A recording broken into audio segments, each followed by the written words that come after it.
And welcome to the Ruby Tuesday. My name is Ruben, and today I am reviewing, as I requested, Car Masters Rust to Riches Season 2. Season 2 sees the crew get a second garage where they go about their business of overhauling vintage cars into modern mean machines.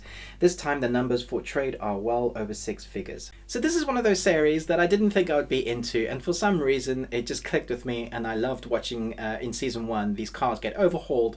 One of the interesting things about this series is you kind of are, there's a sense of tension because this group of very interesting different people come together. They have different skills to overhaul these cars, but there's always a tension as to what business they should take on, and sometimes it seems like to be absolutely the wrong call, but they always seem to make their money back. And so by the end of Season 1, because they were doing so well, eventually they're able to buy another garage. And so this time everything seems to be double. They're taking on bigger projects, weirder projects, motorbikes, boats.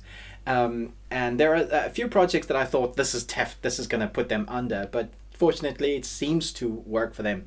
There is this culmination of events. And then the last episode, they rarely go for it. And the team seems to be divided on what project they should choose. And I think that's part of the fun of watching this show. If you like to see cars being overhauled or machines being turned into something that's quite spectacular at the end, then you enjoy this. But you get a lot of the bickering and bantering in between that.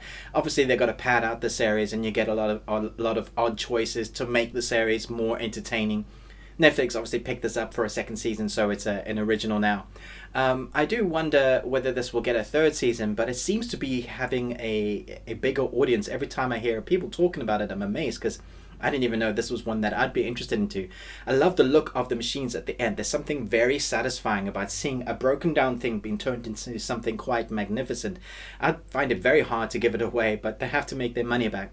I do like the idea of the businessmen bickering with the creative geniuses, and those guys bashing heads, and eventually they meet something, not always, they meet something that they can agree on, and that's when it gets interesting, because then they get stuck into work, and you see this creative genius come into the fold of how they're able to take something that is basically junk and turn it into something quite magnificent. Now, how much they spend on getting there is another story.